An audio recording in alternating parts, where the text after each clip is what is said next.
Hello guys, welcome to set time bound goal, जहां पे आपको बेस्ट स्टडी मटेरियल मिलता है for AMU triple E B Tech preparation in form of PYQs, video solutions and much more. तो अगर आप best form में preparation करना चाहते हैं अपनी एएमयू ट्रिपल ई बीटेक के लिए, तो ज्वाइन आवर कंप्लीट कोर्स, जहां पे आपको live lectures, recorded lectures, daily topic wise test, live doubt sessions, DPP and study material, revision, live calls, PYQs, personal guidance to each and every student, complete and in depth analysis, ये सारा कुछ in our complete course. Otherwise PYQs और test series के साथ साथ आपको मिलेगा full guidance and support, because this is mission MU triple E 2024। तो आज के वीडियो में हम लोग बात करने जा रहे हैं लिमिट्स, कंटिन्यूटी एंड डिफरेंशियबिलिटी के सभी पीवाईक्यूज को।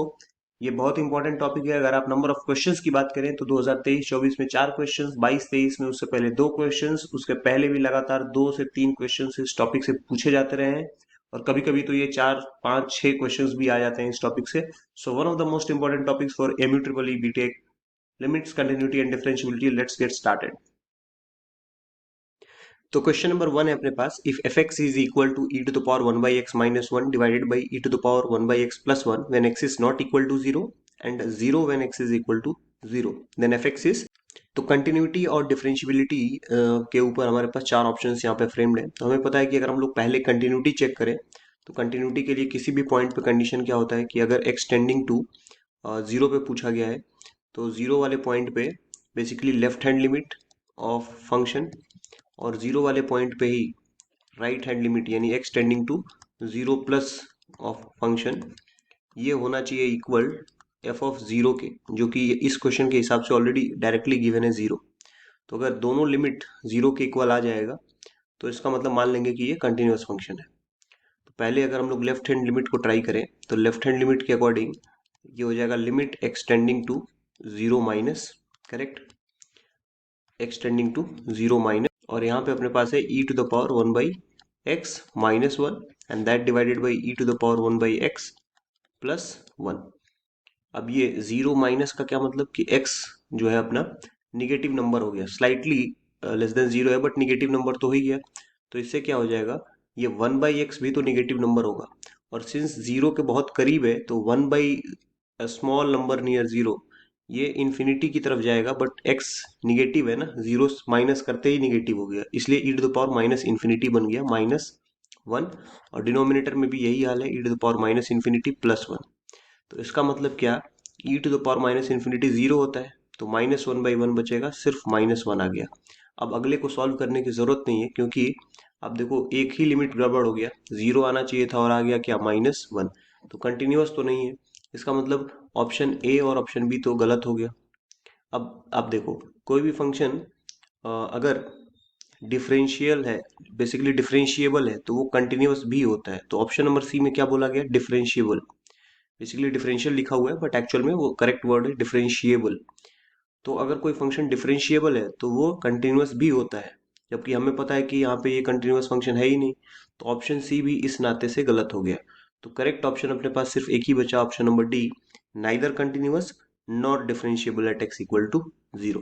क्वेश्चन नंबर 2 है, let f x is equal to tan pi by 4 minus x divided by cot 2x where x is not equal to pi by 4, the value should be assigned to f at x equal to pi by 4 so it is continuous everywhere is। तो हमें पता है कि जिस point पे हम लोग continuity की बात करते हैं, अगर यहाँ पे x tending to pi by 4 पे किया गया है, यानी x equal to pi by 4 पे बेसिकली किया गया है, तो हम लोग क्या करते हैं, उस पे लिमिट का वैल्यू देखते हैं उस फंक्शन का, और वो लिमिट का वैल्यू उस फंक्शन में उसी पॉइंट पे जो वैल्यू आ रहा है ना उसके इक्वल होना चाहिए, यानी लिमिट की value value of function at that point के इक्वल होनी चाहिए। तो बेसिकली हमसे पूछा ये गया है F of pi by 4, but हम लिमिट से सॉल्व करेंगे तभी वो जाके कंटिन्यूअस होगा। तो यहाँ पे हमारे पास आ गया limit x tending to pi by 4, और सामने उसके लिखा हुआ है tan pi by 4 minus x divided by cot of 2x। तो अगर हम लोग पाई बाई 4 पुट करते हैं तो ऊपर tan 0 आएगा, 0 आ गया, और नीचे भी कॉट 2 टाइम्स ऑफ x यानी कॉट पाई बाई 2 हो जाएगा, जो कि 0 होता है। तो 0/0 फॉर्म जैसे ही बन गया, हम ऊपर और नीचे डिफ्रेंशिएट कर सकते हैं, एल हॉस्पिटल रूल यहाँ पे अप्लाई हो जाएगा। तो x tending to pi by 4, और tan की अगर डिफ्रेंशिएशन की बात करें तो होता है सेक स्क्वायर। तो पहले सेक स्क्वायर हो गया पाई बाई 4 माइनस एक्स, फिर पाई बाई 4 माइनस एक्स का करेंगे तो सिर्फ -1 आएगा, ये तो सेक स्क्वायर एक्स का हो गया। tan x का डिफरेंशिएशन sec स्क्वायर एक्स होता है ना, लेकिन कॉट का होता है माइनस कोसेक स्क्वायर एक्स, तो वो माइनस साइन पहले आएगा और फिर यहाँ पे आ गया माइनस कोसेक स्क्वायर 2x, और बाद में 2x का करेंगे तो इंटू 2 आ गया। अब अगर हम लोग पाई बाई 4 रखेंगे वैल्यू, तो सेक स्क्वायर 0 बनेगा, अब रख सकते हैं, है ना। तो ये सेक स्क्वायर 0 बन गया, और माइनस साइन था तो माइनस भी लिख लेता हूँ, दैट डिवाइडेड बाई -2 एक साथ लिख लेता हूँ। और ये 2x का वैल्यू क्या हो जाएगा, 2 into pi by 4, cosec square के सामने पाई बाई 2 आ जाएगा। तो सेक स्क्वायर 0 का वैल्यू भी 1 ही होता है, कॉस 0 का वैल्यू 1, तो सेक 0 का भी वैल्यू 1 ही होगा। माइनस माइनस तो कैंसिल हो गया, तो ये 1 का स्क्वायर 1, और 2 है तो 2, और कोसेक पाई बाई 2 भी 1 होता है, जैसे साइन पाई बाई 2 1 होता है वैसे ही कोसेक पाई बाई 2 भी, तो उसका भी स्क्वायर करेंगे तो 1 ही आएगा। तो ओवरऑल आंसर अपने पास क्या आ गया, 1/2 सीधे सीधे। तो ऑप्शन नंबर बी करेक्ट हो जाएगा। चलते हैं नेक्स्ट क्वेश्चन की तरफ। क्वेश्चन नंबर 3 है, the function f x is equal to x sine 1 upon x when x is not equal to 0 and 0 when x equal to 0। तो अगेन डिफरेंशिएबल और continuous में यहाँ पे ऑप्शंस गिवन है, तो हम लोग सिर्फ क्या करेंगे, कंटिन्यूटी के लिए चेक कर लेते हैं। तो कंटिन्यूटी के लिए हमारे पास जो लेफ्ट हैंड लिमिट होता है उसी पॉइंट पे, यानी 0 माइनस एफ एक्स, वो राइट हैंड लिमिट के इक्वल आना चाहिए, यानी limit x tending to 0 plus f x, और फंक्शन वैल्यू यानी एफ ऑफ 0 के इक्वल, जो कि यहाँ पे इस क्वेश्चन में 0 गिवन है। जब एक्स 0 है तो फंक्शन 0 है। तो जरा देखते हैं इन दोनों की वैल्यू 0 आ रहा है कि नहीं पहले तो limit x tending to 0 minus, यहाँ पे उसका मीनिंग क्या होता है कि 0 के लेफ्ट में कोई बहुत क्लोज वैल्यू देख रहे हैं, यानी निगेटिव तो है वैल्यू एक्स का, बट वो बहुत नजदीक है 0 के। और फंक्शन क्या है, एक्स साइन 1/x। तो साइन फंक्शन जो है, ये साइन 1/x का वैल्यू वो तो -1 से 1 के बीच में लाई करेगा, -1 टू +1। बट ये तो x 0 हो गया ना, तो कोई भी नंबर इंटू 0 वो तो 0 ही आएगा। ऐसे ही जब आप राइट हैंड लिमिट की बात करोगे, आप लिखोगे जरूर limit x tending to 0 plus, but उसका मीनिंग क्या होगा कि 0 ही है नंबर लगभग, बस राइट साइड में हल्का सा राइट साइड में गए हैं, तो उससे कुछ फर्क नहीं पड़ेगा। ये साइन 1/x तो कोई -1 से +1 के बीच में अगेन कोई नंबर होगा, लेकिन x तो 0 हो गया ना उसके साथ जो है, तो वो भी आंसर क्या देगा, 0। यानी ये पक्का कंटिन्यूअस तो फंक्शन है ही है ये। फर्स्ट ऑप्शन आप देखो डिफरेंशिएबल बोल रहा है, जो कि गलत हो गया, क्योंकि कोई भी डिफरेंशिएबल फंक्शन कंटिन्यूअस होता ही होता है। तो आप लास्ट वाला ऑप्शन भी गलत बोल दोगे तुरंत, क्योंकि डिफरेंशिएबल बट नॉट कंटिन्यूअस ऐसा तो इम्पॉसिबल है, differentiable functions are always continuous. तो दो ऑप्शन तो यहीं पे चले गए। अब आप देखो बोला जा रहा है नाइदर डिफरेंशिएबल नॉर कंटिन्यूअस, या कंटिन्यूअस बट नॉट डिफरेंशिएबल। तो अब आप इसमें से अगर आप फैसला करने जाओगे, तो पहला जो फर्स्ट यानी बी और सी में जो बी ऑप्शन है, वो क्या बोल रहा है कि neither differentiable and nor continuous. ये नॉर कंटिन्यूअस बोल के गड़बड़ कर दिया ना, कंटिन्यूअस तो है ये। इसका मतलब option number C is the right answer, continuous but not differentiable. तो आपको सॉल्व करके फिर से शो करने की जरूरत नहीं है, या चेक करने की जरूरत नहीं है कि ये डिफरेंशिएबल है या नहीं है। वो ऑप्शन से ही आप ऑब्जेक्टिव में अपना अप्रोच सही रखोगे तो आपको आंसर मिल जाएगा। चलते हैं नेक्स्ट क्वेश्चन की तरफ। क्वेश्चन नंबर 4 है, limit n tending to infinite cos x/2 cos x/2 का स्क्वायर cos x/2 का cube cos x/2 to the power n is equal to. तो बेसिकली ये पूरा जो एक्सप्रेशन लिखा हुआ है, ये ट्रिग्नोमेट्री से डायरेक्टली हमें पता होना चाहिए कि ये कौन सा पैटर्न है, ठीक है। एन टेंडिंग टू इनफाइनाइट, ये बेसिकली इसका वैल्यू हम लोग कन्वर्ट करके इस तरीके से लिख सकते हैं, sine x divided by 2 to the power n होता है, और ये हो जाता है sine x divided by 2 to the power n। याद रख लीजिएगा ये पूरा का पूरा कॉस का जो टर्म है, इस पूरे कॉस के टर्म्स को हम लोग इस तरीके से एक्सप्रेस करते हैं, sine x divided by 2 to the power n, और जो भी कॉस के सामने ये लास्ट टर्म था x/2 to the power n, वही x/2 to the power n यहाँ पे भी है, ठीक है, साइन के सामने। ये फॉर्मेट बन गया। अब हमें पता है कि साइन x/x लिमिट के केसेस में हम लोग उसका आंसर क्या करते हैं, जैसे ही x 0 की तरफ जाता है बहुत छोटी वैल्यूज के लिए, तो वो बेसिकली हम लोग 1 बोल देते हैं। आपको ये फॉर्मूला पता होगा कि sine x tending to 0 sine x divided by x equal to 0, यानी साइन के सामने वाली चीज अगर 0 की तरफ जा रही है और सेम डिनोमिनेटर में भी है, तो 1 हो जाता है। तो अगर वो लॉजिक हम लोग अप्लाई करें तो इसमें थोड़ा सा मैनिपुलेशन करते हैं, इसको हम लोग डिवाइड कर देते हैं x/2 पावर n। डिवाइड किया है तो मल्टीप्लाई भी करना पड़ेगा x/2 पावर n से। तो ऐसा करने से ये 2 पावर n, ये 2 पावर n कैंसिल हो गया, लेकिन ये जो साइन का एक्सप्रेशन बना यहाँ पे, अब उसमें एन इनफाइनाइट पुट करेंगे ना तो एक्स बाई इनफाइनाइट जीरो हो गया, और नीचे भी वही हाल हो रहा है। यानी जो यहाँ पे फील हो रहा था इस फॉर्मूले में, सेम वैसा सिचुएशन यहाँ पे भी फील हो रहा है। साइन के सामने जीरो बन रहा है, नीचे भी जीरो बन रहा है।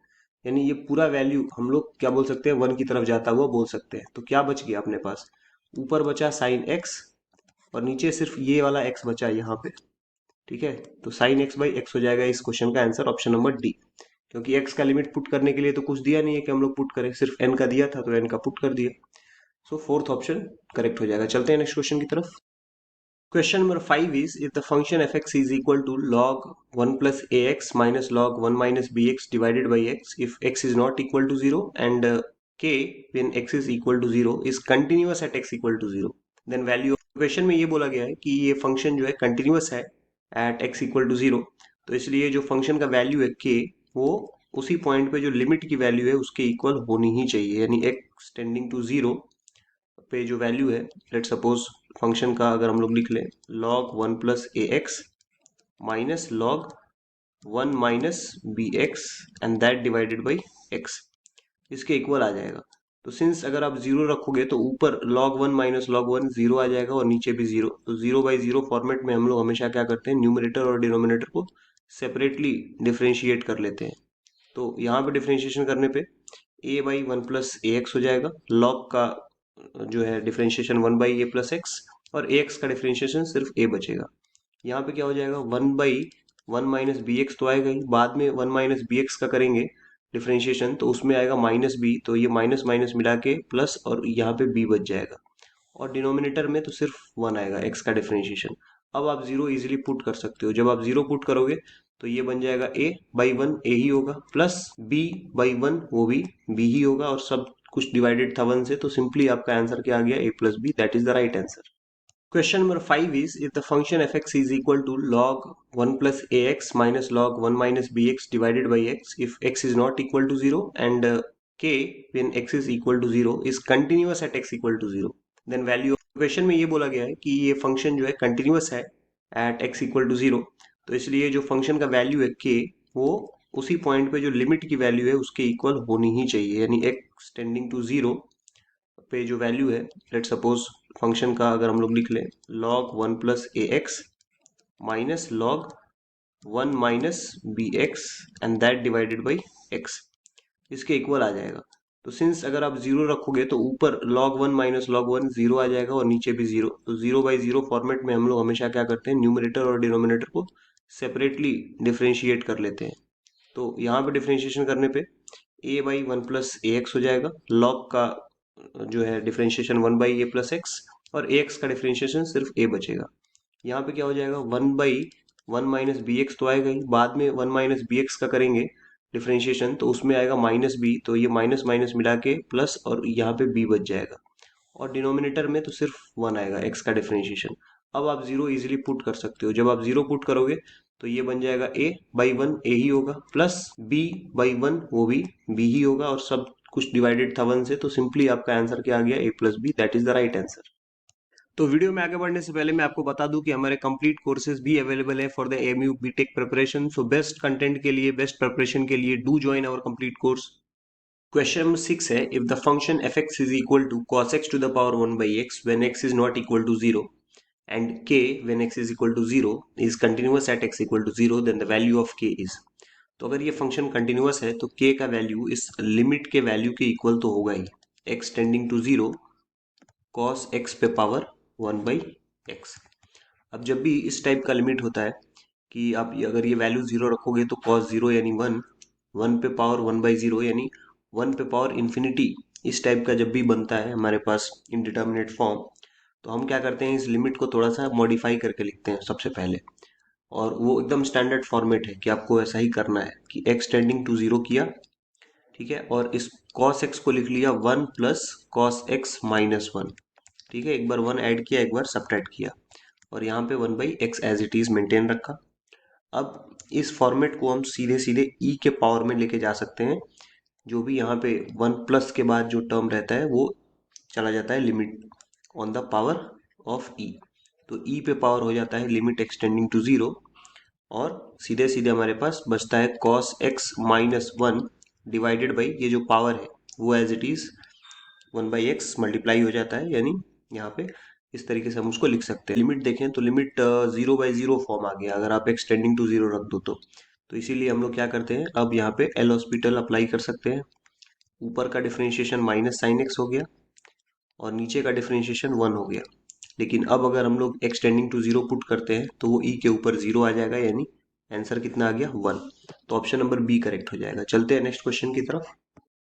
क्वेश्चन नंबर 7 है, if f x is equal to x पे power p cos 1/x when x is not equal to 0 and 0 when it is x equal to 0 होगा यहाँ पे, ठीक है। Then at x equal to 0 f x is, तो बहुत सारे यहाँ पे कंडीशंस मेंशन्ड है हमारे पास, इनमें से हमें बताना है कि कौन सा कंडीशन सही है कंटिन्यूटी और डिफरेंशियबिलिटी के लिए। तो चलिए पहले कंटिन्यूटी की बात करते हैं। तो अगर हम लोग लेफ्ट हैंड लिमिट फाइंड कर ले, ठीक है, क्योंकि अल्टीमेटली कंटिन्यूटी के लिए जो फंक्शन का वैल्यू है एक्स इक्वल टू 0 पे, वही आंसर लिमिट का भी आना चाहिए, राइट। तो left hand limit right hand limit दोनों 0 के इक्वल आना चाहिए एट एक्स इक्वल टू और एक्स टेंडिंग टू 0। तो लेफ्ट हैंड लिमिट की बात करें अगर, तो इसका मतलब क्या होता है लेफ्ट हैंड लिमिट का, कि एक्स टेंडिंग टू 0 माइनस, और यहाँ पे है एफ एक्स फंक्शन। इसी को हम लोग क्या लिख सकते हैं, लिमिट एच टेंडिंग टू 0, और यहाँ पे बेसिकली 0 माइनस एच हो जाएगा, ठीक है। तो यानी कि फंक्शन में अब माइनस एच हमें पुट करना है एक्स की जगह पे। तो ये अपने पास क्या आ जाएगा answer, limit h tending to 0, और एक्स की जगह पे माइनस एच रखते ही माइनस एच पे पावर हो गया पी, और कॉस अपने पास हो गया माइनस, अगर हम लोग एक्स की जगह पे माइनस एच रखे भी तो बेसिकली वो कॉस ऑफ माइनस 1/h, जो कि कॉस 1/h ही हो जाएगा, क्योंकि कॉस माइनस थीटा भी कॉस थीटा के ही इक्वल होता है, और हमें ये जीरो लेके ही आना है। तो आप क्लियरली यहाँ पे देख सकते हो कि p का वैल्यू ग्रेटर देन 0 ही रखना पड़ेगा, क्योंकि अगर p इक्वल टू 0 रख दिया हमने, लेट सपोज, ठीक है, तो तब तो माइनस एच पे पावर 0 1 हो गया, तो ये कॉस ऑफ समथिंग वो 0 नहीं होगा, ठीक है ना, वो -1 to 1 ऑसिलेटिंग नंबर होगा एक।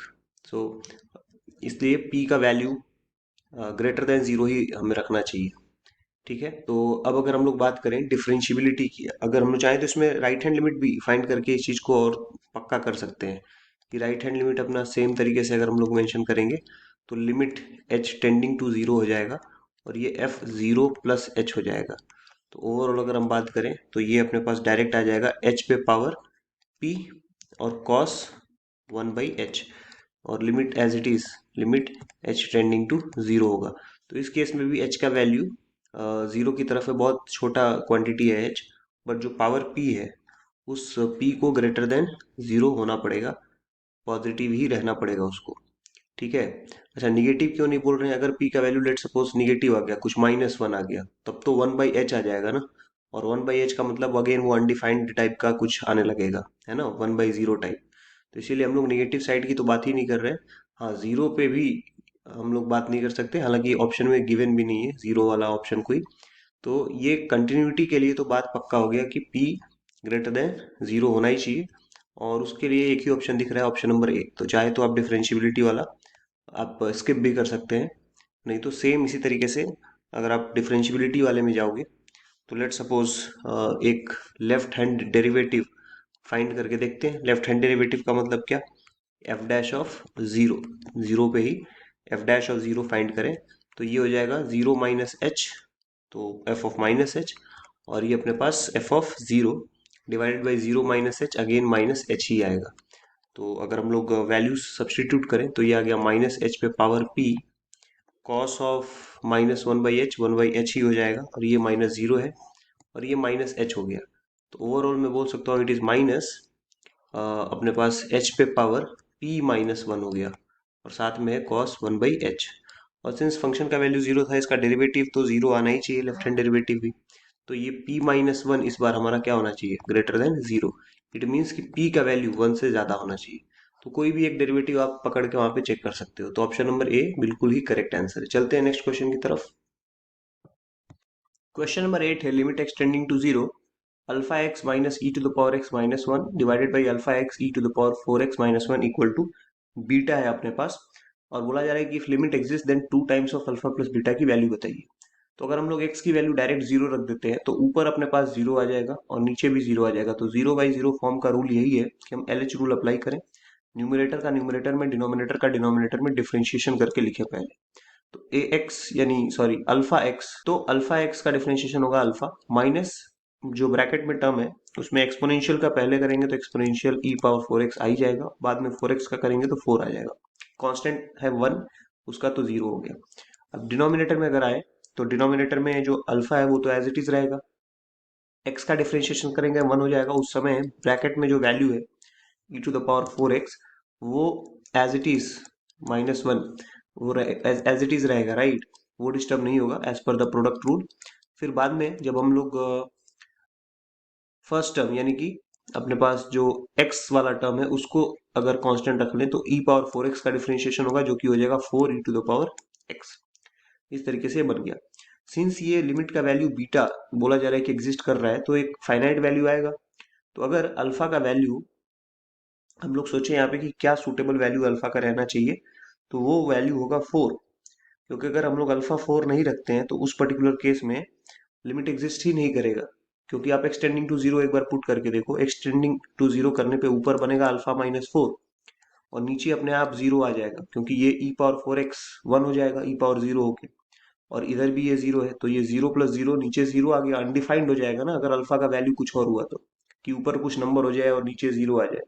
इसीलिए इसको भी जीरो होना पड़ेगा ताकि ये 0/0 फॉर्मेट आए और फिर से हम लोग जो रूल अप्लाई किए हैं एल हॉस्पिटल रूल वो फिर से अप्लाई कर पाए। तो therefore I can say alpha has to be 4 for limit to exist, कोई चॉइस ही नहीं है।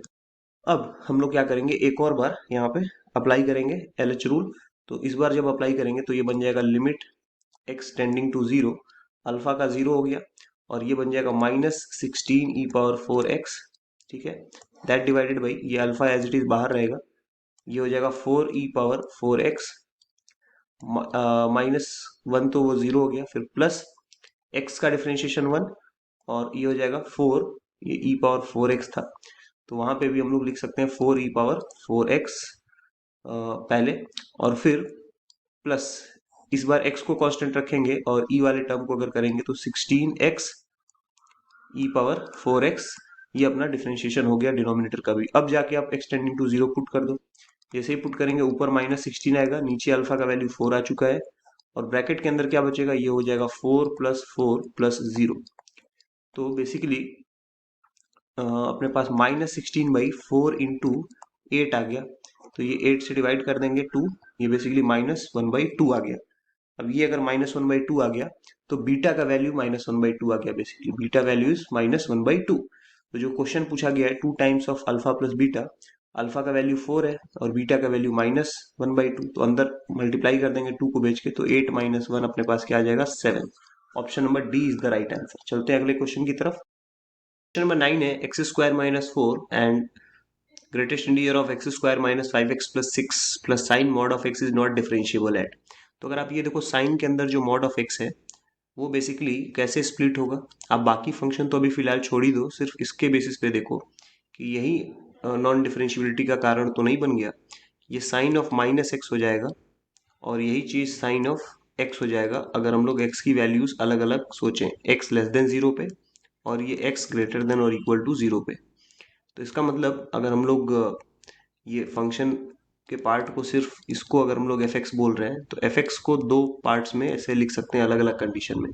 तो अगर उसका डेरिवेटिव लिखा जाए f' तो लेफ्ट हैंड डेरिवेटिव की बात करें तो पहले साइन ऑफ -x का डेरिवेटिव लिखेंगे तो कॉस ऑफ -x होगा और -x का लिखेंगे तो एक माइनस साइन इधर आ जाएगा, यानी ये बन गया अपने पास minus of cos of x। जबकि अगर हम लोग राइट साइड की बात करें तो स्ट्रेट अवे सिर्फ cos x आएगा, और अगर x का वैल्यू पुट करते हैं तो ये -1 आ गया और ये अपने पास 1 आ गया एट x = 0, ये भी एट x = 0 पे अगर हम लोग बात कर रहे हैं।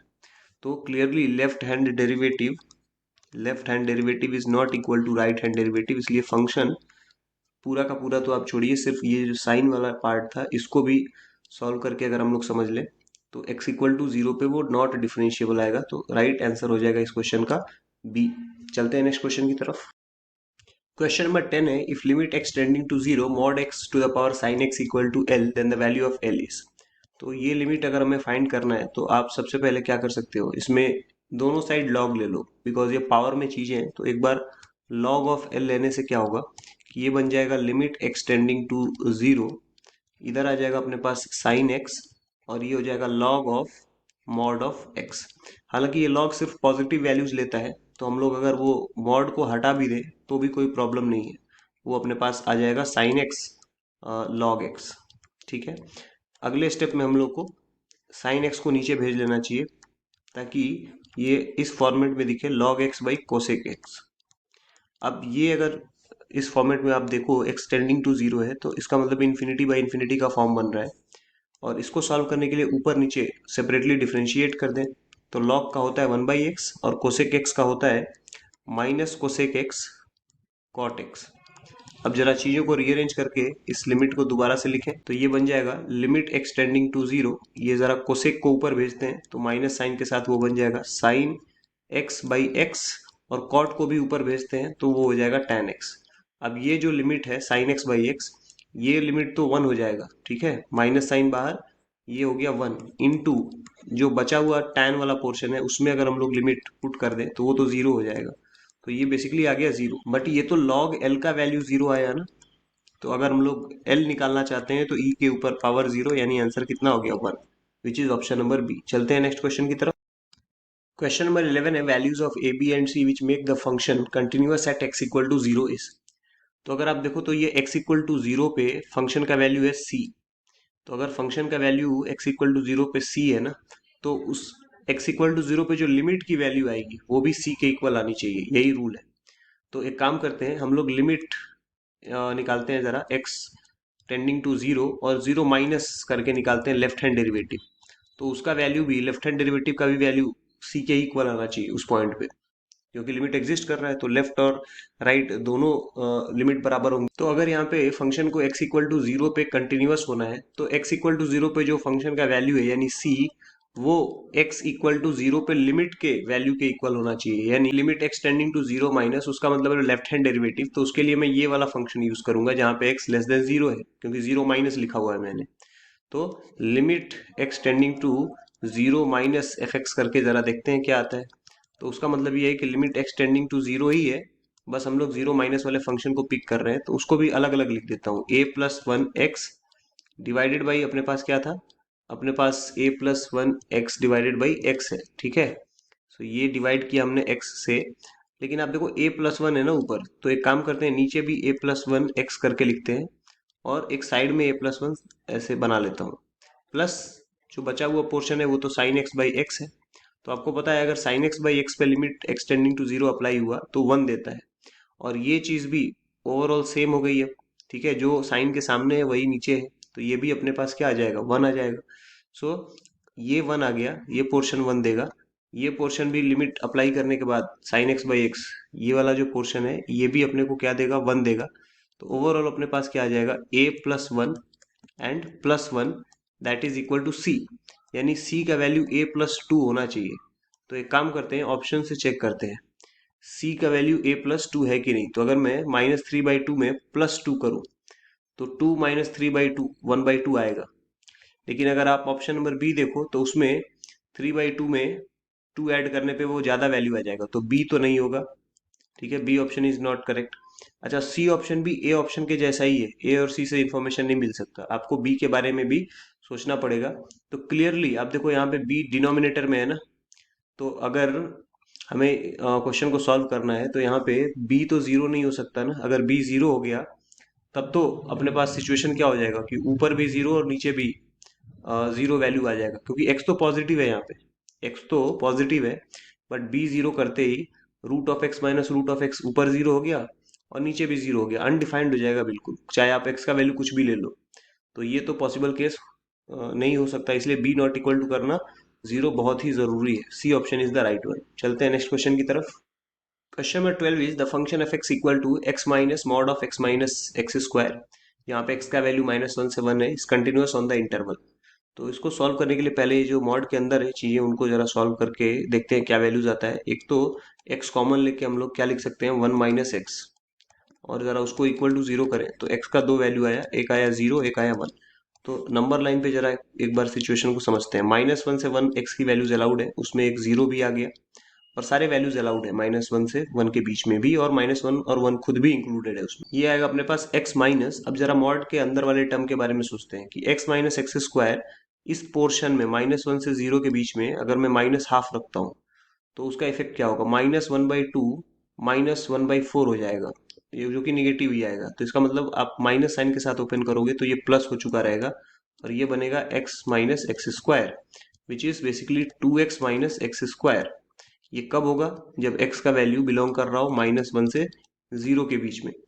अब अगर 0 से आगे की वैल्यूज की तरफ हम लोग बढ़े 1 तक, तो उस कंडीशन में आप देखो हाफ अगर पुट करते हो तो 1/2 -1/2 का स्क्वायर अगर हम लोग पुट करें, ठीक है। तो बेसिकली यहाँ पे सिचुएशन ये है ना कि आप देखो इसका साइन देख लो, x माइनस एक्स स्क्वायर जो भी अपने पास आंसर आया है वो 1 के आगे अगर आप कोई भी वैल्यू पुट करोगे, लेट सपोज 1 के आगे अगर आप कोई वैल्यू पुट करते 2, तो 2 माइनस 2 का स्क्वायर वो निगेटिव ही आएगा। तो इधर निगेटिव आ रहा है तो 0 से 1 के बीच में पॉजिटिव आना चाहिए। तो एक बार अगर आप सोचो तो 1/2 माइनस 1/2 का स्क्वायर, तो ये 1/4 हो गया ना, 1/2 से कम हो गया। इस वजह से ही वो पॉजिटिव आ रहा है 0 से 1 के बीच में। तो 0 से 1 के बीच में पॉजिटिव है तो मॉड अपने आप जो नॉर्मल साइन है उसके साथ ओपन होगा, और नॉर्मल साइन के साथ ओपन होगा तो सिर्फ अपने पास क्या बचेगा, x तो कैंसिल हो गया, माइनस माइनस प्लस होकर के एक्स स्क्वायर बचेगा। तो अब अगर हमें किसी पॉइंट पे प्रॉब्लम था तो वो था 0 और 1 जो इंक्लूडिंग पॉइंट थे। तो अगर हम 0 पे देखें, जो स्प्लिट हुआ है वो तो 0 पे ही हुआ है, ठीक है। सडन चेंज जो साइन का रहा है, तो 0 पे ये वैल्यू अपने पास यहाँ से अगर हम लोग देखें तो ये 0 आ गया, और ये भी अपने पास क्या आ रहा है, 0 आ रहा है। तो इसका मतलब जो स्प्लिट वाला पॉइंट था उस पर कोई परेशानी है ही नहीं, 0 0 आ रहा है। तो हर पॉइंट पे फिर कंटिन्यूअस होगा, -1 to 1 के बीच में आप ग्राफ बना लो कहीं पे भी, there is no issue at all. Question number 13 है, if f x equal to summation n equal to 0 to infinity x पे पावर एन है divided by n factorial log a पे पावर एन है, then at x equal to 0 f x is. तो जो function है f x, पहले उसको जरा ब्रेक डाउन करने की कोशिश करते हैं। ये समेशन है 0 से इनफाइनाइट तक, और अपने पास x पे भी पावर n है और log a पे भी पावर n है। तो why don't we write x log a पे पावर n और डिवाइडेड बाई n फैक्टोरियल। तो अगर हम लोग n की जगह पे 0 रखते हैं तब तो वो बनेगा 1, और नीचे 0 फैक्टोरियल वो भी 1, तो 1 प्लस ये कुछ ऐसा शुरू हो जाएगा कि x log a by 1 factorial, फिर अपने पास n इक्वल टू 2 पे वो बन जाएगा x log a का स्क्वायर बाई 2 फैक्टोरियल। अब ये तो एक्सपोनेंशियल का सीरीज चलने लगा, इसका मतलब एफ एक्स कुछ और नहीं e power x log a है कि नहीं। और अगर ई के ऊपर x power x into log a है, तो इसको भी फर्दर मैं ऐसे लिख सकता हूँ कि ई लॉग ए पावर एक्स, और एक्सपोनेंशियल के ऊपर लॉग आ गया तो अल्टीमेटली तो ये ई और लॉग गायब ही हो गए, सिर्फ ए पावर एक्स बचा। तो ये ए पावर एक्स देने का क्या नया तरीका है आप देखो, ठीक है। समेशन वगैरह लगा दो, बच्चे डर जाए उसको देख के। तो f x equal to a to the power x आ गया। अब ये जो फंक्शन है ए पावर एक्स, इसको ग्राफिकली इस क्वेश्चन को कर देता हूँ आपके सामने। आप इसके बारे में देखो, अगर ये ए का वैल्यू ग्रेटर देन 1 है ना, तो वो ग्राफ कुछ ऐसा बनने लगता है ना। एक्स की वैल्यू 0 रखोगे आप तो वाई का वैल्यू 1 आ जाएगा। अगर बाई चांस ए का वैल्यू लेस देन 0 है, आई मीन लेस देन 1 है, अगर ए का वैल्यू लेस देन 1 है तो ग्राफ कुछ इस तरीके से ये 0 और 1 से ही पास करेगा, बट ऐसे डिक्रीज होकर इधर आ जाएगा। तो दोनों केस में आप देखो ये स्मूथ ग्राफ बन रहा है। और अगर x इक्वल टू 0 पे हमें चेक करना है, यानी ये ओरिजिन वाले पॉइंट पे, तो उस पॉइंट पे आप देखो चाहे लेफ्ट से आओ या राइट से अप्रोच करो, ग्राफ कंटिन्यूअस तो डेफिनेटली है, बट ये बोलना कि नॉट डिफरेंशिएबल ये गलत है, ठीक है। तो इसलिए ये डिसकंटिन्यूअस वाले ऑप्शंस और बी ऑप्शन या फिर सी ऑप्शन ये बिल्कुल गलत है। इसका राइट आंसर हो जाएगा option number D, is differentiable, ठीक है। क्योंकि इजीली डिफरेंशिएबल का मतलब होता है कि आप किसी भी पॉइंट पे यूनिक टेंजेंट ड्रॉ कर पाए। तो अगर आपने ये वाला ग्राफ भी कंसिडर किया है तो 0 पे आप देखो, चाहे आप ये वाला पॉइंट अगर 0 है तो आप 0 के लेफ्ट से देखो तो भी वही टेंजेंट होगा, और राइट से देखो तो भी एक उस पर्टिकुलर पॉइंट पे एक ही टेंजेंट तो हम लोग ड्रॉ कर सकते हैं। It is a unique tangent. तो ज्योमेट्रिकल मीनिंग से मैंने आपको इस क्वेश्चन को एक्सप्लेन कर दिया। मैथमेटिकली भी कर सकते हैं, ठीक है। सो चलते हैं नेक्स्ट क्वेश्चन की तरफ। क्वेश्चन नंबर 14 है, if limit x tending to 0 mod x पे पावर है ग्रेटेस्ट इंटीजर कॉस एक्स, तो वो वैल्यू हमें फाइंड आउट करना है। तो एक बार पहले लेफ्ट हैंड लिमिट अगर लेते हैं तो लेफ्ट हैंड लिमिट में क्या हो जाएगा, ये x tending to 0 minus mod x के ऊपर कॉस एक्स है ग्रेटेस्ट इंटीजर में। ऐसे ही राइट हैंड लिमिट को सॉल्व करेंगे। अगर दोनों सेम आता है तभी हम लोग लिमिट का वैल्यू डिक्लेयर कर सकते हैं। तो ये 0 प्लस हो जाएगा, उसके ऊपर greatest integer cos x power में है। अब ये 0 माइनस हटा के हम लोग h में जाएंगे तो लिमिट h टेंडिंग टू 0 होगा, और जहां जहां पे x है वहां 0 माइनस एच, यानी बेसिकली माइनस h के ऊपर पावर हो जाएगा cos minus H. But cos minus h तो cos h के ही इक्वल होता है, तो एज इट इज लिख सकते हैं। अब h 0 पुट कर देंगे, तो अब 0 पुट करोगे तो 0 के ऊपर क्या आ जाएगा, cos ऑफ 0, उसका ग्रेटेस्ट इंटीजर 1 ही होगा, यानी 0 के ऊपर पावर 1 आ जाए तो आंसर तो 0 आएगा। अब जरा राइट साइड में देखते हैं, अगर सेम नहीं आया तो डज नॉट एग्जिस्ट बोल देंगे, सेम आ गया तो आंसर 0 हो जाएगा। तो ये बनेगा लिमिट h टेंडिंग टू 0, और जहां जहां पे x है वहां 0 प्लस h होगा, यानी h हो गया सिर्फ, और ये बन गया cos of h in greatest integer. अब जैसे ही 0 पुट करेंगे वही सेम चीज आएगा कि मॉड ऑफ 0 के ऊपर greatest integer of cos of 0 आ गया, तो ये 0 के पावर 1 आ गया बेसिकली, फिर से 0। तो इसीलिए राइट आंसर क्या हो गया, सी। चलते हैं नेक्स्ट क्वेश्चन की तरफ। Question number 15 is the function x square minus 9 into mod of x square minus 7x plus 12 plus cos of mod of x is not differentiable at 4 points are given। तो हमें पता है ये जो cos mod x है इसका basically यहाँ पे कोई मीनिंग उतना है नहीं, क्योंकि अगर आप ध्यान से देखो तो cos of माइनस एक्स वो भी cos of x ही होता है। तो चाहे ये x निगेटिव हो या पॉजिटिव, वो cos के अंदर आके बिहेवियर तो उसका सेम होने वाला है। So this part is actually differentiable everywhere, उसमें कोई परेशानी नहीं है। तो हमें सिर्फ ये वाले पार्ट को देखना है।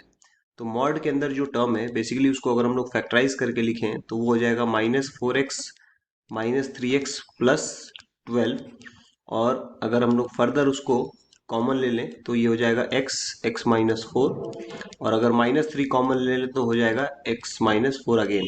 So basically this is x -4 common and x -3। तो ये जो दो पॉइंट्स आ रहे हैं मॉड के अंदर से, x इज इक्वल टू 4 आ रहा है और x इक्वल टू 3 आ रहा है। ठीक है, तो मॉड x सेपरेटली अगर हम लोग बात करें तो उसका कुछ ग्राफ ऐसे होता है, और ये जो जीरो वाला पॉइंट है वहां पे वो कंटिन्यूअस तो होता है बट डिफरेंशिएबल नहीं होता। यानी x इक्वल टू 0 कैसे आ रहा है, मॉड वाले चीज को हम लोग जब इक्वल टू 0 पुट करते हैं तो उस पॉइंट पे वो डिफरेंशिएबल नहीं होता है। तो यहाँ पे भी हमने मॉड वाले चीज को अगर इक्वल टू 0 पुट किया तभी ये वैल्यूज आ रहे हैं। ठीक है, यानी यहाँ पे डिफरेंशिएबल नहीं होना चाहिए था दोनों पॉइंट्स पे, बट आंसर तो सिर्फ एक ही देंगे। तो उसके लिए आप जरा लेफ्ट साइड वाले फंक्शन को देखो, एक्स स्क्वायर माइनस 9। तो ये जो चीज है ये एट x इक्वल टू 3 वो क्या हो जाएगा, बिकम्स 0। और जब वो 0 हो गया तो इसका मतलब ये जो हमें लग रहा था कि 3 पे डिफरेंशिएबल नहीं होगा उस पे भी हो जाएगा, क्योंकि वो ओवरऑल सारा चीज ही क्या हो जाएगा, 0। And that is the reason कि हम लोग 3 को नहीं बोलेंगे बट 4 को क्या बोलेंगे कि 4 पे फंक्शन ओवरऑल डिफरेंशिएबल नहीं है। I hope you understood this one. चलते हैं नेक्स्ट क्वेश्चन की तरफ। क्वेश्चन नंबर 16 है the function f x equal to x minus greatest integer of x. और हमारे पास कंटिन्यूटी से रिलेटेड ऑप्शंस हैं कि क्या कंटिन्यूअस इंटीजर पॉइंट्स पे होगा, नॉन इंटीजर पॉइंट्स पे होगा, या सब जगह पे होगा, या कभी होगा ही नहीं किसी पॉइंट पे। तो अगर बात करें गिवन फंक्शन की तो ये कुछ और नहीं, fractional part of x, x minus greatest integer of x is basically fractional part of x, इसलिए इसको हम लोग ऐसे रिप्रेजेंट करते हैं इस फंक्शन एफ एक्स को। ठीक है, तो अगर हम लोग बात करें कि लेट सपोज x का वैल्यू 1 रखते हैं तो फ्रैक्शनल पार्ट ऑफ 1 क्या हो जाएगा, 1 माइनस ग्रेटेस्ट इंटीजर ऑफ 1, 0 ही होगा। लेकिन अगर हम लोग यहाँ पे 1.1 रख देते हैं तो यहाँ पे 1.1 हुआ, और ये ग्रेटेस्ट इंटीजर ऑफ 1.1 1 हो जाता है, तो 1.1 माइनस 1 इज बेसिकली 0.1। तो इस तरीके से ये काम करता है।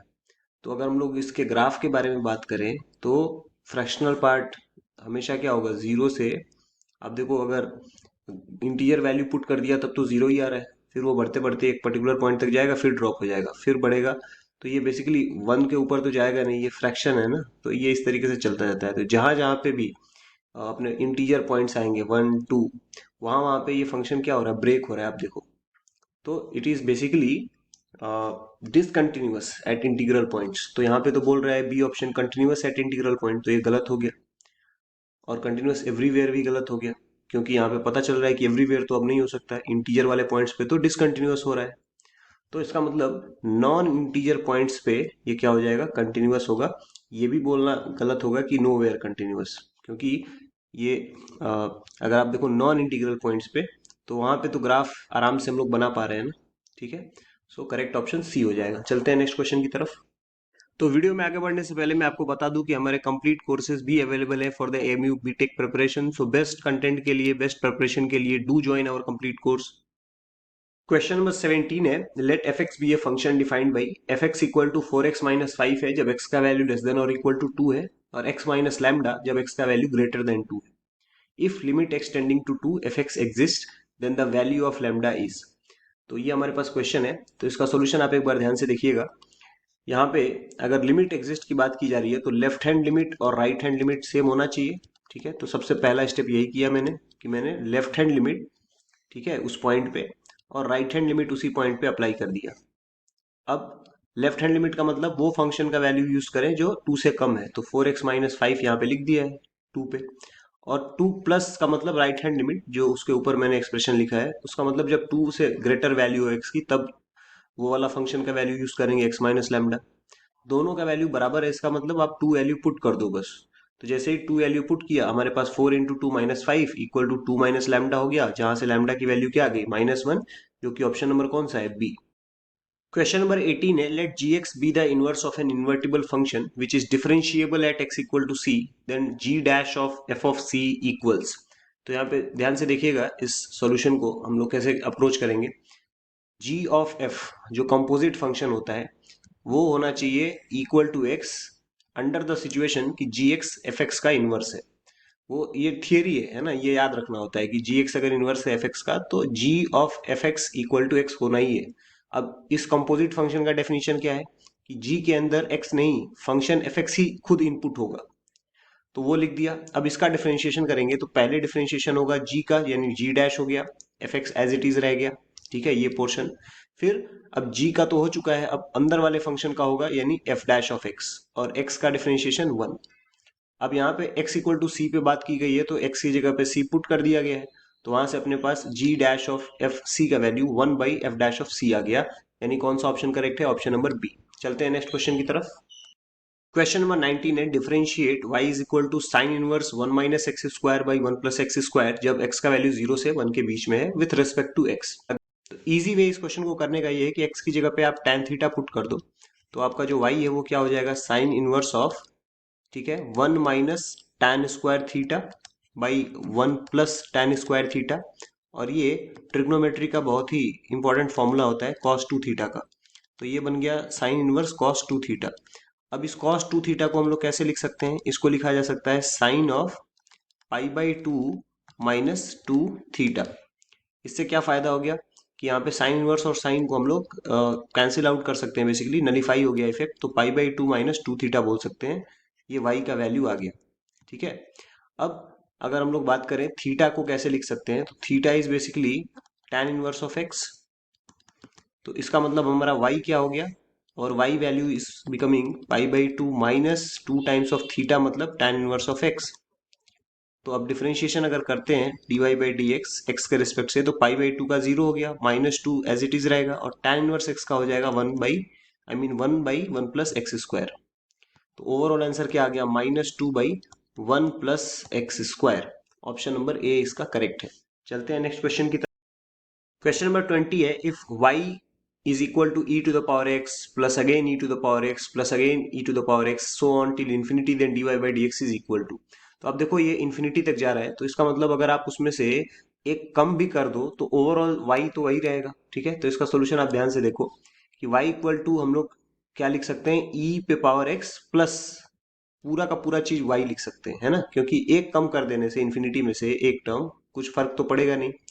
तो अब dy बाई डी एक्स जब करेंगे तो पहले एक्सपोनेंशियल का डिफरेंशिएशन वही होगा, बाद में x प्लस वाई का डिफरेंशिएशन जब करेंगे तो वो अपने पास क्या आ जाएगा, x का 1 और y का dy बाई डी एक्स। अब ये बन गया अपने पास e पे पावर x प्लस वाई को y लिख सकते हैं क्योंकि वही y का हमने वैल्यू लिखा था, और अंदर 1 plus d y by d x है, बस रीअरेंज कर लिया तो अपने को मिल जाएगा dy by d x 1 minus y equal to y, या फिर dy बाई डी एक्स का value y by 1 minus y, जो कि ऑप्शन नंबर ए है। चलते हैं नेक्स्ट क्वेश्चन की तरफ।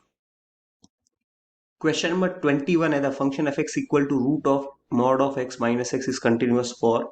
चार ऑप्शन हमारे पास गिवन है, तो पहले तो जरा देखें कि ये कहाँ पे डिफाइंड है, क्योंकि ये स्क्वायर रूट है, तो मॉड एक्स माइनस एक्स का वैल्यू ग्रेटर देन और इक्वल टू 0 होना चाहिए, यानी मॉड एक्स का वैल्यू x के वैल्यू से ग्रेटर होना चाहिए, ऐसे कौन से वैल्यूज हमें सोचने हैं।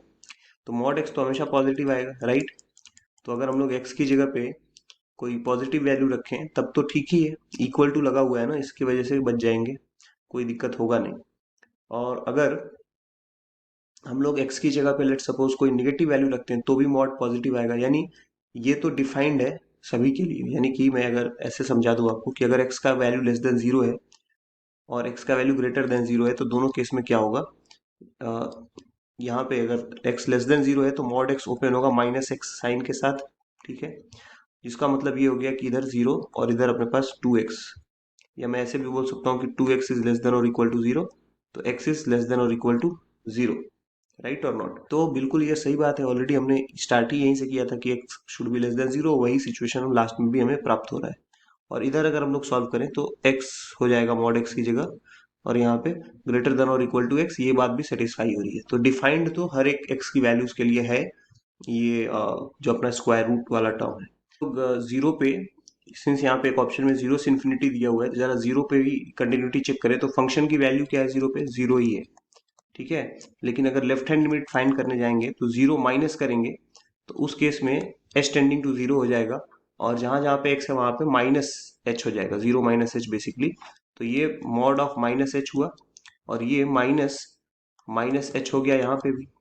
तो अब प्रॉब्लम क्या है कि रूट के अंदर टर्म्स है, मॉड ऑफ माइनस एच तो एच ही होगा और ये प्लस एच हो जाएगा, लेकिन जैसे ही एच का वैल्यू जीरो रखेंगे आंसर तो वापस जीरो आना ही है।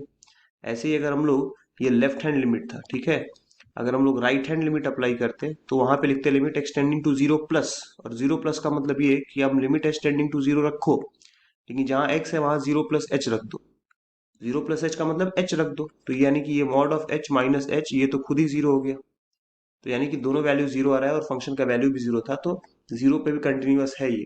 तो ओवरऑल हम बोल सकते हैं कि ये सारे real numbers minus infinite to infinite में क्या हो जाएगा, कंटिन्यूअस। चलते हैं अगले क्वेश्चन की तरफ।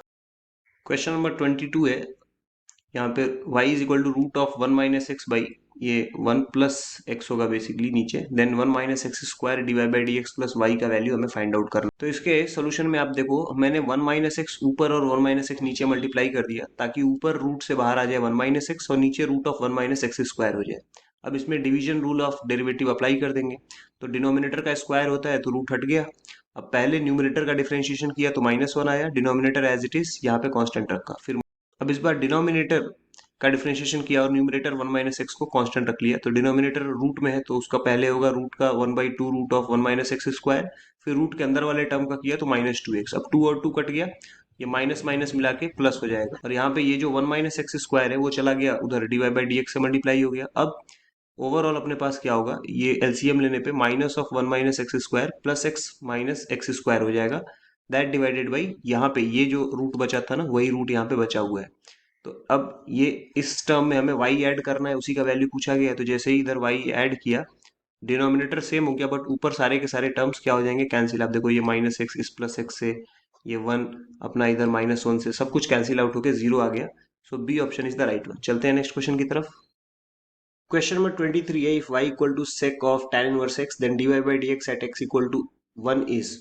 तो यहाँ पे इस क्वेश्चन का सॉल्यूशन ध्यान से देखिएगा, हमें डेरिवेटिव पूछा गया है, तो dy बाई डी को पता होना चाहिए कि d by d x of sec of x क्या होता है। तो अगर आप राइट साइड में देखो, यहाँ पे बॉक्स में मैंने लिखा हुआ है sec x tan x होता है, और tan इनवर्स x का होता है one by one plus x square. तो यहाँ पे sec of tan inverse x लिखा हुआ है, तो sec ऑफ x नहीं लिखा, sec of tan inverse x लिखा है, बट हमें पता है कि sec का डिफरेंशिएशन sec होगा और tan होगा। तो पहले sec ऑफ सेम थिंग जो उसके सामने है वो लिखा, फिर tan ऑफ सेम थिंग जो उसके सामने था वो लिखा, और बाद में tan इनवर्स x का भी तो होगा, उसका हो गया one by one plus x square. अब वैल्यू पुट करने के लिए बोला गया x इक्वल टू वन, तो हमने x की जगह पे वन रख दिया। tan इनवर्स वन होता है पाई बाई फोर, तो ये sec of pi by four हो गया, ये tan और tan inverse basically cancel out हो गया, वन बच गया, और one by one plus one square हो गया वन बाई टू। तो सारा कुछ मिला के one by root two answer हो गया, करेक्ट ऑप्शन इज बी। चलते हैं नेक्स्ट क्वेश्चन की तरफ। क्वेश्चन नंबर 24 है, if y equal to tan inverse root of one plus x square minus x then dy by d x is. एक काम करते हैं, इस x की जगह पे हम tan थीटा सब्सटीट्यूट कर देते हैं पहले, तो tan inverse of root of one plus tan square theta minus अपने पास हो जाएगा tan थीटा। ठीक है, ट्राई करते हैं, ये y इक्वल टू वैल्यू था, तो ये बन गया tan इनवर्स ऑफ ये रूट के अंदर आएगा सेक स्क्वायर थीटा, जो कि रूट से बाहर आके हो गया sec theta minus tan theta.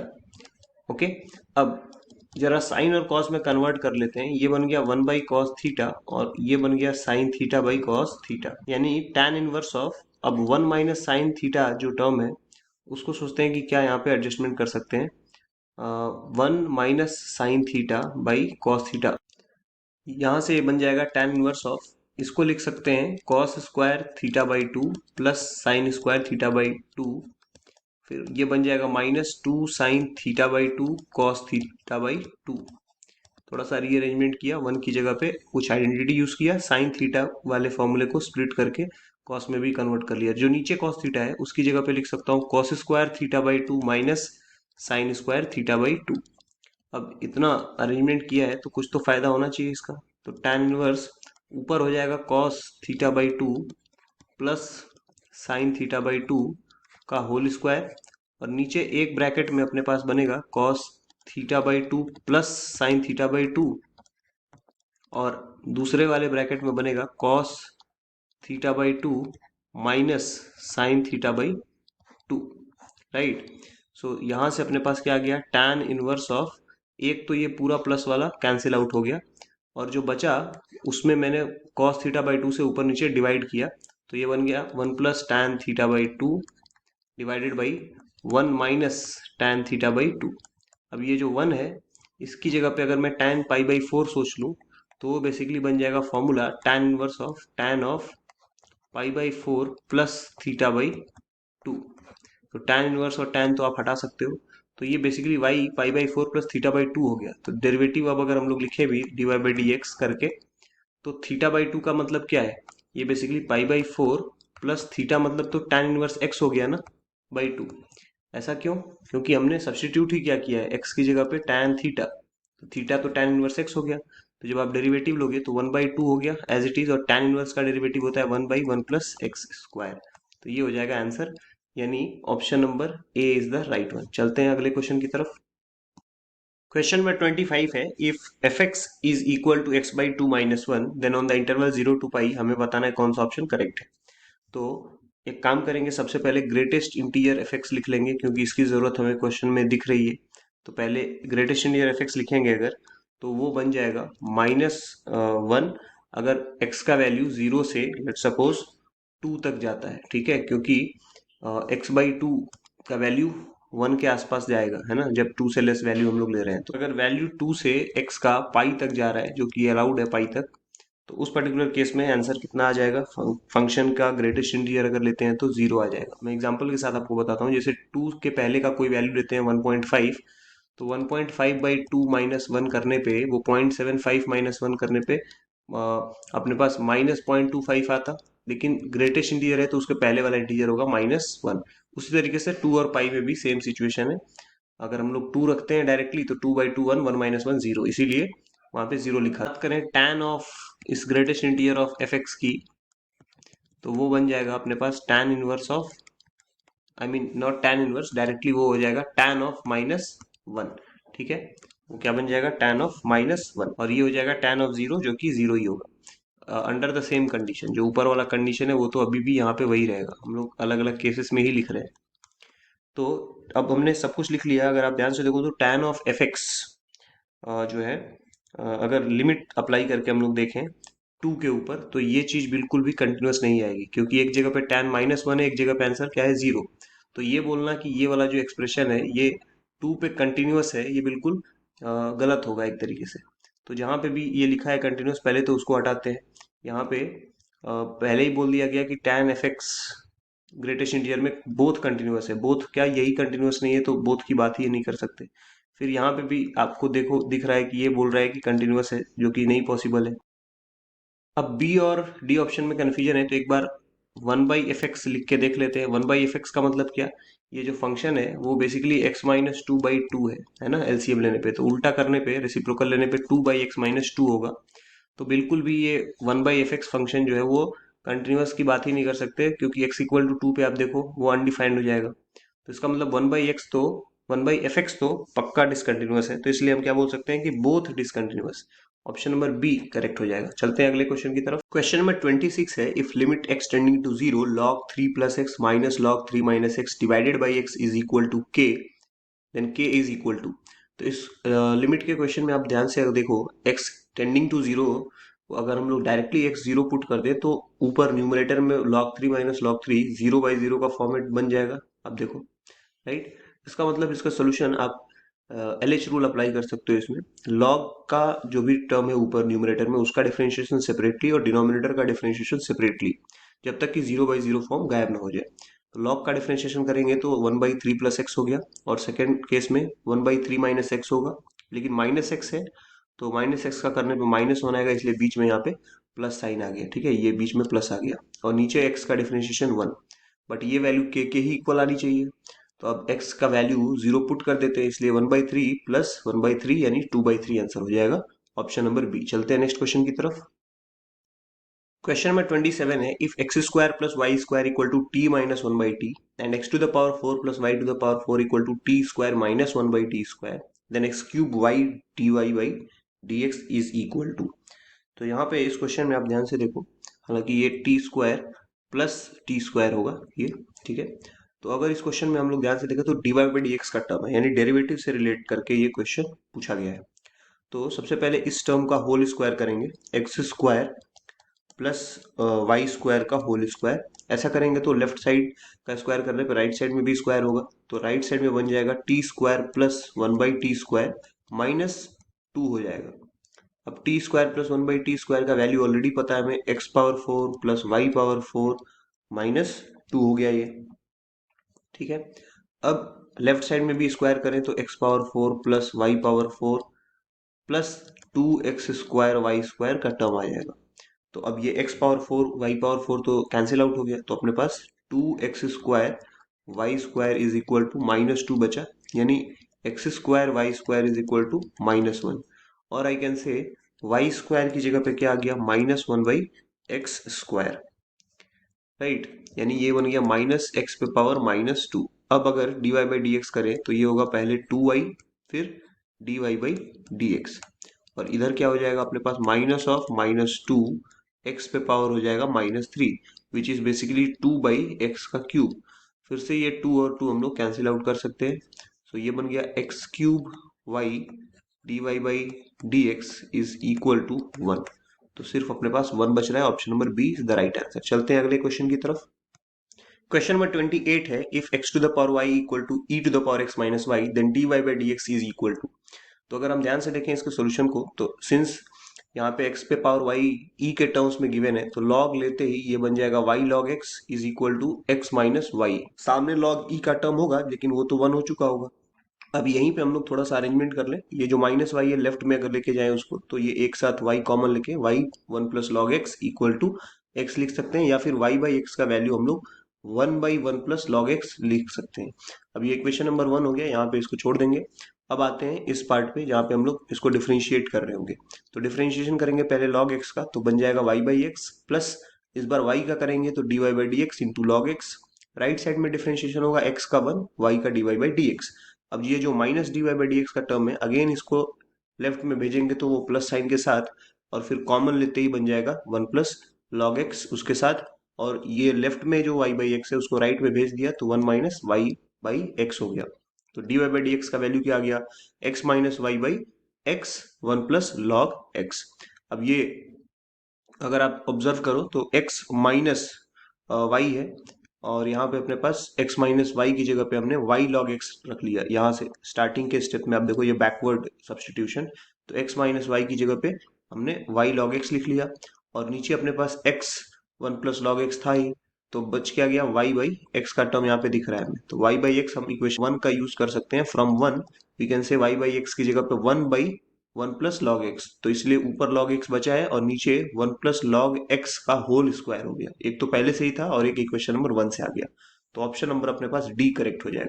Question number 29 है, limit n tending to infinite n factorial के ऊपर पावर है 1/n divided by n equals. तो हम एक काम करेंगे, यहाँ पे है इसको थोड़ा सा पहले अरेंज करके लिखते हैं, limit n tending to infinity, इसको मैं लिख सकता हूँ n फैक्टोरियल बाई n के ऊपर पावर n करके, और फिर ओवरऑल 1/n कर देता हूँ। बात तो वही है, लेकिन अब इससे एक फायदा होगा कि आप जरा पैटर्न को यहाँ पे n फैक्टोरियल का डेफिनेशन क्या है कि आप n से लेके 1 तक जाओगे मल्टीप्लाई करते करते, या बेसिकली मैं ये भी बोल सकता हूँ कि 1 से लेके n तक मल्टीप्लाई करेंगे, तो 1 into 2 into 3 into n so on till n तक तो जाना पड़ेगा। और जो नीचे n पे पावर n था उसको आप n टाइम्स अलग अलग स्प्लिट कर दो। उससे फायदा क्या होगा कि अब आपको क्लियर कट दिख गया कि नीचे का डिनोमिनेटर चेंज नहीं हो रहा है, ऊपर का न्यूमरेटर चेंज हो रहा है, और उस पर अब हमें लिमिट अप्लाई करना है एंड टेंडिंग टू इनफाइनाइट। तो इस पूरे क्वेश्चन को अब हम लोग कन्वर्ट कर सकते हैं इन इंटीग्रेशन फॉर्मेट।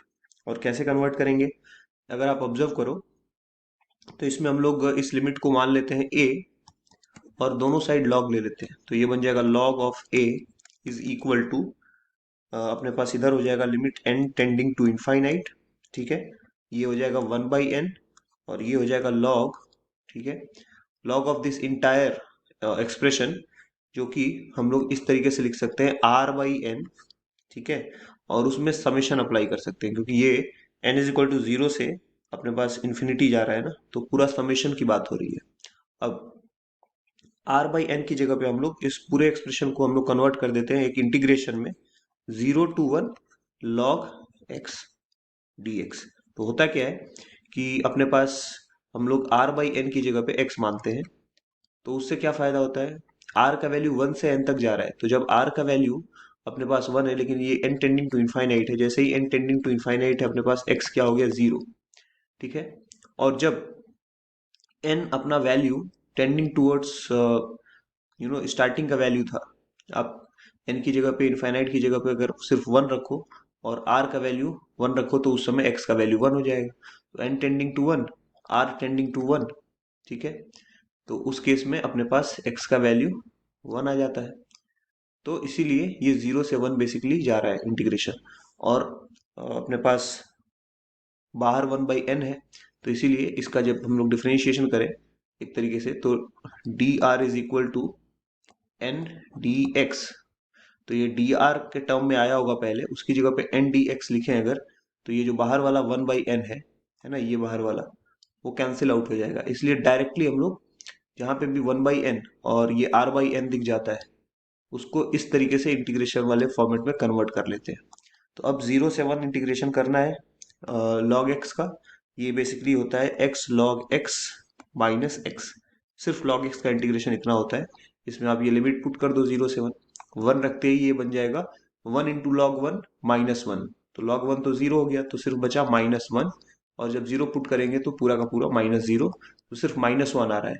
बट ये तो सिर्फ log a का वैल्यू था, हमें फाइंड तो क्या करना था, a का वैल्यू, तो a का वैल्यू क्या हो जाएगा, e के ऊपर पावर ले लेंगे, तो ये a is equal to e power -1 आ जाएगा। Option number B will be the right answer. चलते हैं अगले क्वेश्चन की तरफ। क्वेश्चन नंबर 30 है लिमिट से, if limit x tending to a to the power x minus x to the power a divided by x to the power x minus a to the power a equal to -1, then a is equal to, तो जैसे ही अगर a हम direct put कर दे x की जगह पे तो ये 0/0 फॉर्मेट में आ जाएगा। और ऐसे केसेस में हम लोग को क्या करना होता है, न्यूमरेटर का न्यूमरेटर में डेरिवेटिव लिख दिया, डिनोमिनेटर का डिनोमिनेटर में डेरिवेटिव लिख के फिर आगे प्रोसीड करते हैं जब तक कि 0/0 फॉर्म वैनिश होकर के कुछ फाइनाइट फॉर्मेट में आंसर ना आ जाए हमारे पास। तो a to the power x का डेरिवेटिव हमें पता है a to the power x log a होता है, ठीक है। फिर हमें x पे पावर a, जैसे x पे पावर n का करते हैं वैसे कर लेंगे, a x पे पावर a -1, बट x पे पावर x इसका डेरिवेटिव यूजुअली याद नहीं रहता, तो जरा इसके लिए जल्दी से पहले साइड में कर लेते हैं कि अगर इसको y मानते हैं x पे पावर x और log ले लेते हैं दोनों साइड, तो ये बन जाएगा x log x, और जरा डेरिवेटिव फाइंड करने की कोशिश करते हैं, पहले log का डेरिवेटिव होगा तो 1/y हो गया, फिर dy/dx होगा, और इधर राइट साइड में अगर डेरिवेटिव करें, पहले x का करें तो 1, उस समय log x कांस्टेंट रहेगा, प्लस x का नहीं करेंगे तो x कांस्टेंट रहेगा, log x का क्या हो जाएगा x 1/x बेसिकली, तो ये कैंसिल होके 1 प्लस log x हो गया, यानी x पे पावर x का डेरिवेटिव dy/dx की बात करें तो y राइट साइड में चला जाएगा, y क्या था, x पावर x था, तो x power x into 1 plus log x, ये आंसर आ गया। तो अगर इस लिमिट को हम लोग को सॉल्व करना है तो इस लिमिट को हम लोग कैसे लिखेंगे, लिमिट एक्सटेंडिंग टू a, ठीक है, a पावर x का derivative a power x log a, फिर माइनस ये हो जाएगा x पे पावर a का डेरिवेटिव a इंटू एक्स पे पावर a -1, और x पे पावर x का डेरिवेटिव x पे पावर x करके 1 प्लस लॉग x लिखा, और a पे पावर a वो तो कांस्टेंट है तो 0, अब इसमें ज़रा फिर से x की वैल्यू a पुट करके देखते हैं, तो ये हो जाएगा a power a log a minus a into a पे पावर a माइनस वन, और a पे जब कुछ नहीं है इसका मतलब क्या है, पावर वन ही है। और नीचे क्या बन गया, a पे पावर a फिर से, और वन प्लस क्या हो गया, log a। जरा देखते हैं, ये इक्वल टू माइनस वन है तो क्या आंसर हमें मिल सकता है। आप ऑब्जर्व करना, ये a पे पावर a माइनस वन था और इधर a पे पावर वन था, तो वन और माइनस वन कैंसिल आउट हो जाएगा, a के ऊपर सिर्फ पावर बचेगा a, और log a, ठीक है, माइनस अपने पास वन हो जाएगा कॉमन लेते ही, और इधर भी a पावर a बाहर था ही पहले से, one plus log a, and that is equal to minus one. ये तो कांस्टेंट वैल्यू है, कैंसिल आउट हो गया। अपने पास क्या बचेगा, log a minus one is equal to minus one minus log a। तो माइनस लॉग ए को लेफ्ट में लेके आ जाएंगे तो हो जाएगा two times of log a is equal to zero. यानी ए का वैल्यू, आप खुद ही सोचो ए का वैल्यू क्या रखा जाए, यहाँ पे टू लॉग ए जीरो हो गया तो टू तो जीरो होगा नहीं, यानी ए का वैल्यू, हमें ए का वैल्यू पक्का वन आएगा, log one is zero. But इसमें कोई ऑप्शन है नहीं तो नॉन ऑफ दिस पे टिक करके आगे बढ़ेंगे। चलते हैं नेक्स्ट क्वेश्चन की तरफ। क्वेश्चन में 31 है, f x equal to sine x दिया है, g x equal to x square दिया है, h x equal to log x दिया है। तो कैपिटल जी एक्स एक फंक्शन जो कि कंपोजिट फंक्शन है एच जी और एफ का, वो डिफाइन किया गया है, और उसका डबल डेरिवेटिव यानी सेकंड डेरिवेटिव पूछा जा रहा है। तो सबसे पहले तो जरा ये जी ऑफ एक्स फाइंड करने की कोशिश करते हैं। डेफिनेशन से वो हो जाएगा h of g of f x, यानी पहले जी ऑफ एफ एक्स निकालना पड़ेगा, तो डेफिनेशन से उसमें भी अप्लाई करेंगे तो ये बन जाएगा जी ऑफ एफ एक्स, यानी जी के अंदर इनपुट देना है एफ एक्स फंक्शन को। तो वो अपने पास जी का फंक्शन क्या है कि एक्स स्क्वायर, जो भी इनपुट है उसका स्क्वायर होगा, तो फंक्शन एफ एक्स है साइन एक्स, तो इसका मतलब साइन एक्स का होल स्क्वायर हो जाएगा। अब जरा एच वाले फंक्शन का बिहेवियर देखते हैं। अगर इनपुट एक्स है तो लॉग एक्स आउटपुट है एच एक्स का, तो यानी ये हो जाएगा लॉग ऑफ साइन एक्स का होल स्क्वायर, यानी ये तो बन गया two log sine x, correct. तो अगर ये टू लॉग साइन एक्स है तो उसका डबल डेरिवेटिव आप सोचते हैं जी डैश ऑफ एक्स क्या हो जाएगा, पहले टू तो रहेगा एज इट इज, लॉग का डिफरेंशिएशन होगा तो वन बाई साइन एक्स हो जाएगा, साइन एक्स का होगा तो कॉस एक्स हो जाएगा, यानी ये बन गया two cot x. tan x का डिफरेंशिएशन सेक स्क्वायर एक्स होता है, लेकिन कॉट एक्स का differentiation minus cosec square x होता है। तो जैसे ही जी डैश से जी डबल डैश जाएंगे, ये हो जाएगा माइनस टू, और ये हो जाएगा कोसेक स्क्वायर एक्स। तो अपने पास ऑप्शन नंबर डी करेक्ट हो जाएगा। चलते हैं अगले क्वेश्चन की तरफ। क्वेश्चन नंबर 32 है अपने पास, if square bracket x denotes greatest integer, then the value of limit x tending to 0 mod of x to the power greatest integer of cos x। तो यहाँ पे अगर लिमिट एग्जिस्ट करता होगा तो लेफ्ट हैंड लिमिट LHL और RHL दोनों हमें कैलकुलेट करके देखना होगा, और वो सेम ही आएगा। तो लेफ्ट हैंड लिमिट का मतलब ये होता है कि limit x tending to zero minus, यानी जीरो को लेफ्ट साइड से अप्रोच करना है, और मॉड एक्स के ऊपर क्या है, कॉस एक्स का ग्रेटेस्ट इंटीजर फंक्शन।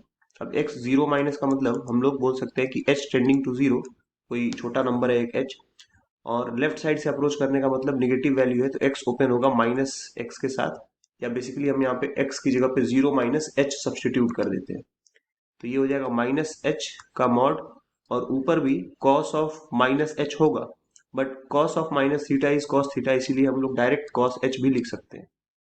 अब अगर एच का वैल्यू जीरो रख दें तो डायरेक्टली जीरो का मॉड जीरो, और ऊपर अपने पास कॉस ऑफ जीरो यानी ग्रेटेस्ट इंटीजर कॉस जीरो का मतलब वन का वैल्यू और उसका ग्रेटेस्ट इंटीजर, तो जीरो पावर वन हो जाएगा, यानी आंसर इधर से तो जीरो आ रहा है। अब जरा राइट हैंड लिमिट में अप्लाई करके देखते हैं। राइट हैंड लिमिट का मतलब limit x tending to zero plus होना चाहिए अपने पास, और मॉडुलस ऑफ एक्स के ऊपर as it is cos x का ग्रेटेस्ट इंटीजर। अब x tending to zero plus का मतलब अगेन आप limit h tending to zero apply करो, और जहां पे x है वहां पे जीरो प्लस एच लिख लो। जीरो प्लस एच करने पे सिर्फ h आएगा मॉड के अंदर, और यहाँ पे as it is cos h आ जाएगा ग्रेटेस्ट इंटीजर में। अब अगर h का वैल्यू जीरो रख भी देते हैं तो जीरो, और फिर से पावर में आ जाएगा वन, तो यानी आंसर तो इधर से भी जीरो आ रहा है। Since left hand limit right hand limit दोनों फाइनाइट वैल्यू आ रहा है और सेम आ रहा है, इसका आंसर क्या हो जाएगा लिमिट का, जीरो। चलते हैं अगले क्वेश्चन की तरफ। क्वेश्चन नंबर 33 है, if f x equal to log of base x दिया है और फिर से लॉग एक्स यहाँ पे लिख दिया गया है, then d by d x of function is asked. इसको सॉल्व करने के लिए सबसे पहले हमें बेस चेंज करने वाला फॉर्मूला पता होना चाहिए। जैसे अगर कहीं पे मैं लिख रहा हूँ log with base a I mean log with base b और सामने लिखा हुआ है ए, लेकिन मैं इसका बेस चेंज करके कुछ लेट सपोज ई करना चाहता हूँ, तो उसके लिए फॉर्मूला ये होता है कि आप ए को लिख दो सामने और नीचे भी बेस चेंज होके लॉग बेस ई हो गया, लेकिन उसके सामने बी लिख दो। तो सेम उसी तरीके से यहाँ पे अभी फिलहाल बेस कुछ और है, तो हम लोग इसको अगर लिखें इस तरीके से लॉग एक्स और ए की जगह पे ये लॉग एक्स, तो ये बन जाएगा लॉग बेस ई। ठीक है, सामने हो गया log x और डिनोमिनेटर में अपने पास क्या हो गया, अगेन log बेस e और सामने एज इट इज x लिख दिया। तो ये अपने पास ओवरऑल सिचुएशन आ चुका है। अब अगर इसका डेरिवेटिव करना है तो यहाँ पे u बाई वी रूल लग जाएगा, यानी नीचे वाले टर्म का पहले तो हम स्क्वायर कर लेंगे, फिर न्यूमरेटर का डिफरेंशिएशन पहले होता है तो वो हो जाएगा 1 बाई लॉग एक्स, और फिर log x का होगा तो वो हो जाएगा 1 बाई एक्स। और जब आप ये कर रहे होगे तो उस पर्टिकुलर केस पे, अच्छा ये सिर्फ log x लिख रहा हूँ मतलब वो बेस ई ही है ना, बेस ई रहता है जब कुछ भी नहीं लिखा रहता तो। अब जब ये पूरा का पूरा क्या था, ये न्यूमरेटर का डिफरेंशिएशन, उस समय डिनोमिनेटर तो एज इट इज कांस्टेंट रहता है तो log x लिख दिया, माइनस अब न्यूमरेटर एज इट इज रहेगा log e log x और डिनोमिनेटर का डिफरेंशिएशन होता है विच इज 1 बाई एक्स, तो वो लिख दिया 1 बाई एक्स। तो यहाँ पे आप देखो तो ये और ये क्या हो गया, कैंसिल आउट। ओवरऑल अपने पास क्या बचा, 1 बाई एक्स कॉमन अगर ले लिया तो 1 माइनस, ठीक है, लॉग बेस ई लॉग एक्स, और डिनोमिनेटर में अपने पास क्या बचा यहाँ पे, लॉग बेस एक्स का स्क्वायर, ये आ रहा है अपने पास। तो यहाँ पे नन ऑफ दीज हम बोल सकते हैं, इसमें कोई भी ऑप्शन इसमें मैचिंग नहीं है। चलते हैं नेक्स्ट क्वेश्चन की तरफ। क्वेश्चन नंबर 34 है, if function f x equal to x cube plus x square minus 16x। अब ये माइनस 16x के बाद पता नहीं इक्वल टू है या अपने पास प्लस है, ये बेसिकली प्लस होना चाहिए मेरे ख्याल से, प्लस 20 कर देते हैं। और ये इस तरीके से गिवन है कि फंक्शन कंटिन्यूअस है सभी एक्स के लिए, तो बी की वैल्यू हमें बतानी है। तो अगर सभी एक्स के लिए कंटिन्यूअस है तो 2 पे भी होगा, और अगर 2 पे कंटिन्यूअस है तो एफ ऑफ 2 की वैल्यू जो लिमिट है उस फंक्शन का एक्सटेंडिंग टू 2 पे, उसके इक्वल होना चाहिए। लेकिन एफ ऑफ 2 तो बी है, यानी बी का वैल्यू इस लिमिट के इक्वल हो गया, यानी हमें बेसिकली एक लिमिट सॉल्व करना है सिंपल सा। और लिमिट क्या है, x cube plus x square minus 16x और प्लस 20 और डिवाइडेड बाई कितना है, x माइनस 2 का स्क्वायर। तो अब 2 रखने पे प्रॉब्लम ये होगा कि ऊपर बन जाएगा 2 का क्यूब 8, 2 का स्क्वायर 4, तो 8 और 4 12, 12 और 20 मिला के 32, और माइनस 16 इंटू 2 माइनस 32, 0 बाई 0 बन जाएगा ये। तो ये 0 बाई 0 फॉर्मेट आ रहा है। और ऐसे क्वेश्चंस को सॉल्व करने के लिए टेक्निक क्या होता है कि ऊपर नीचे आप डेरिवेटिव कर दो, तो ये बन जाएगा 3x स्क्वायर, इसका डेरिवेटिव 2x, माइनस 16x का डेरिवेटिव माइनस 16, 20 का डेरिवेटिव 0, और नीचे बचेगा सिर्फ 2 times of x minus 2। But अगर आप अभी भी देखो तो x टेंडिंग टू 2, x का वैल्यू जैसे ही आप 2 पुट करोगे अभी भी 2 का स्क्वायर 4, 4 इंटू 3 12, और 2 इंटू 2 4, 12 और 4 मिला के 16 माइनस 16, अभी भी 0 बाई 0 बन रहा है। तो इसका मतलब एक और बार अप्लाई कर लो आप, और एक और बार अगर आप अप्लाई करोगे सेम रूल एक्सटेंडिंग टू 2 पे, तो 3x स्क्वायर का डेरिवेटिव 6x और प्लस 2, और नीचे x का डेरिवेटिव 1, 2 का डेरिवेटिव 0, तो 1 माइनस 0 हो जाएगा, वो सिर्फ 2 बचेगा। तो इस बार अगर आप वैल्यू पुट करोगे तो 6 इंटू 2 प्लस 2 बाई 2 हो जाएगा। ठीक है, तो ये अपने पास 12 प्लस 2 14 बाई 2, यानी आंसर कितना आ गया, 7। तो राइट आंसर हो जाएगा ऑप्शन नंबर ए। चलते हैं नेक्स्ट क्वेश्चन की तरफ। क्वेश्चन नंबर 35 है, यहाँ पे एक फंक्शन गिवन है, अलग अलग एक्स की वैल्यूज पे अलग अलग फंक्शन वैल्यू होल्ड कर रहा है, और हमें ऑप्शंस गिवन है कंटिन्यूटी और डिफरेंशियबिलिटी से रिलेटेड। तो अगर फर्स्ट ऑप्शन देखें, f x is continuous at x equal to minus pi by 2, तो इसका मतलब ये होता है कि माइनस पाई बाई 2 पे फंक्शन का जो वैल्यू है वो माइनस पाई बाई 2 पे जो फंक्शन की लिमिट की वैल्यू है उसके इक्वल होनी चाहिए, तभी फंक्शन कंटिन्यूअस कहलाता है।